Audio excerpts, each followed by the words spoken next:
welcome back to Cold Blast episode number 2. We've got Lou Coomer joining us once again. Welcome, Lou. Thanks for having me here. Absolutely. Thanks for joining us. And today I understand we are going to talk about installing an MXZ unit with a branch box. Is that correct? That's correct. All right, well, take it away, Lou. Okay, so the MXZ branch box system was introduced, I'm thinking around 2015. Mm-hmm. And you might say, okay, what's the difference, Lou, of any other multi-head system? I mean, I've installed lots of them. I said, well, the difference with the MXZ with the branch box is they actually changed a little bit on the wiring structure for the unit. So what I like to call it, so Mitsubishi has pretty much 2 different wiring styles they do for communication. On the M&P side, like we talked about in the first episode, we have an S1, S2, S3. Now, on the other side of Mitsubishi's product line, we have a system called City Multi. It's a commercial system. I'm not going to talk about that in this episode at all, but it's a commercial style system, and they use what they call the MNet, Mitsubishi Network. Mm-hmm. So the new M&P branch box units actually incorporate both of these styles of wiring. So when they first came out, got lots of calls on, hey, what's going on here?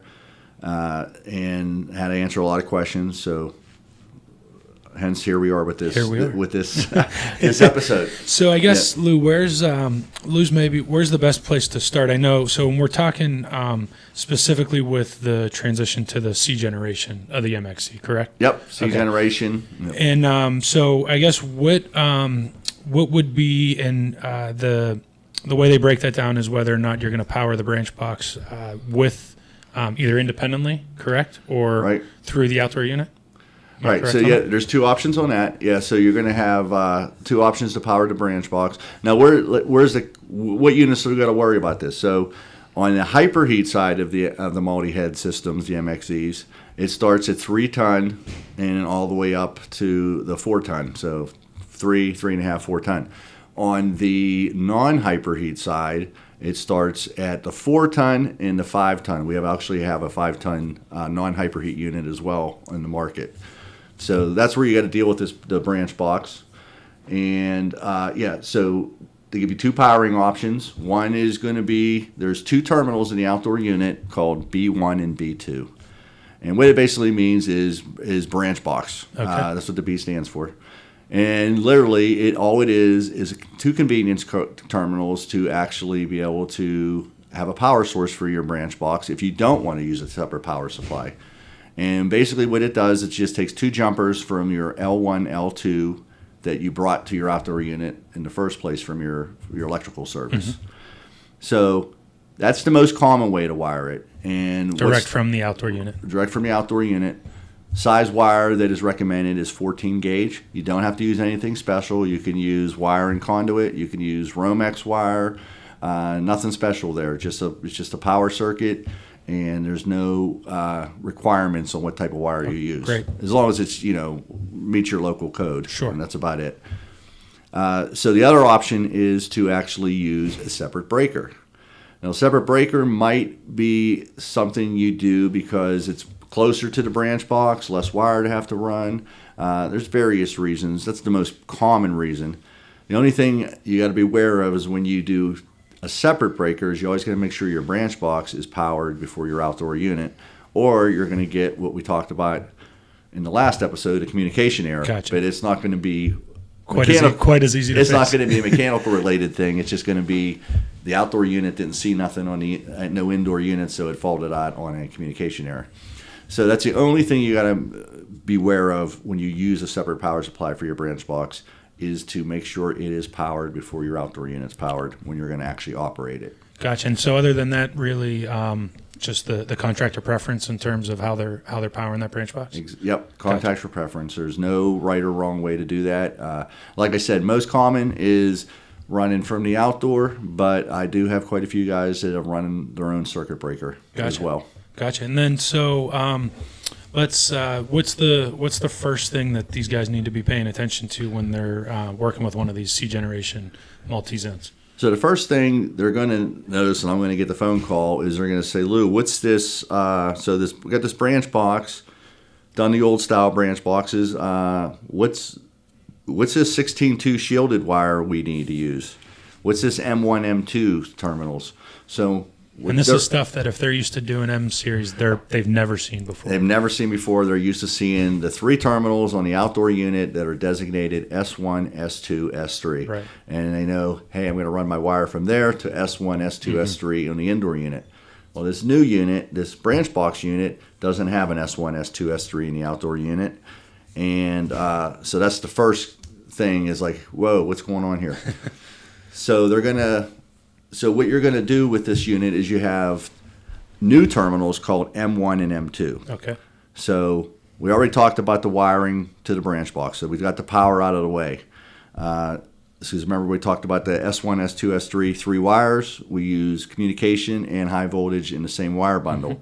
In this application, from the outdoor unit to the branch box, we're going to have a separate communication circuit and a separate power circuit to your branch box. So the second communication circuit is going to be M1, M2, referring to Mitsubishi Network. Gotcha. So the Mitsubishi Network wiring, you're going to have designations inside the branch box as well. So we're going to run a special wire, and there's no exception. It needs to be 16.2 shielded wire, which we sell here. And that's going to go from M1 to M1 and M2 to M2. Yep, M1, M2 on the outdoor to M1, M2 on the branch box. And if you have a second branch box, it's just going to daisy chain. What I mean by daisy chain is it's going to connect on M1, M2 in the first branch box with the other 2 wires that went to the outdoor and go to the second branch box. And 2 branch boxes is all you're allowed to use on this system, so you're not going to have to worry about anything further than that.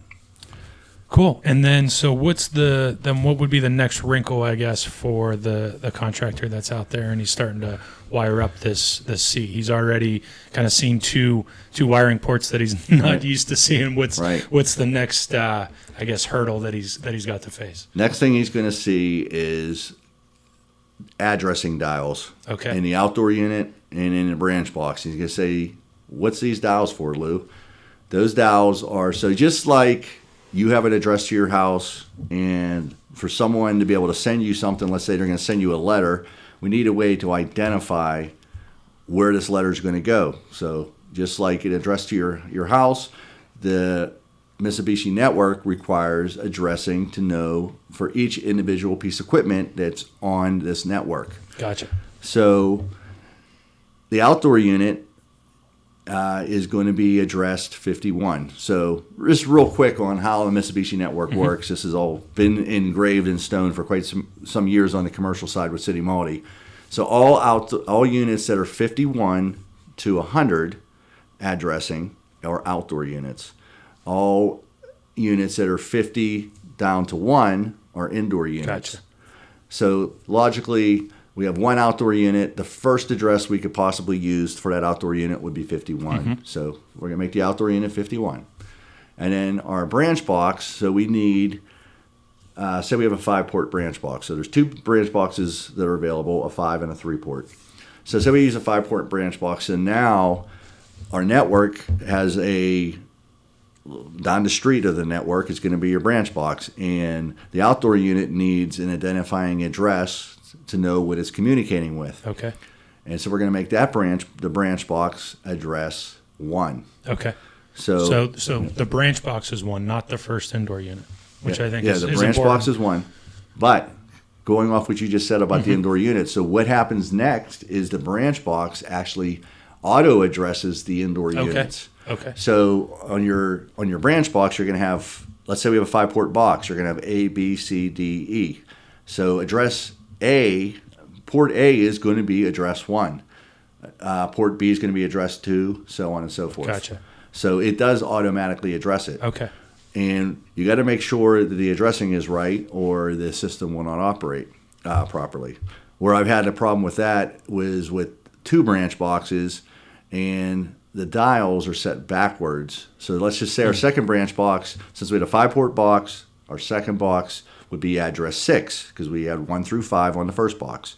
We only had to address the box 1, and then the branch box takes over the rest and auto addresses. So the second box will be 6. If you set the dials wrong, because you're going to have 2 dials, one in case you had to go into the 10s, The second box would be 60 instead of 6. Right. And this is a call I've gotten to, so this is why I want to bring it up. You make the second box 60, like I said earlier, any unit that's above 51 Thinks it's an outdoor. I think it's an outdoor. So it will not, it'll ignore it completely, and it literally does. The guys will call and say, my first branch box works perfect, the other one won't do a thing. And It's 60. It is 60. And that's the first thing I'll do is I open the box up and let's take a look and see if you got the dials backwards. And Is the 51, has that gotten, would you say, for most of the, I'm sure the diamond contractors are used to this, they've gotten used to that by now, but is thinking that first outdoor is going to be 1, is that a common problem too? right, yeah, that's a common problem too, thinking it's 1.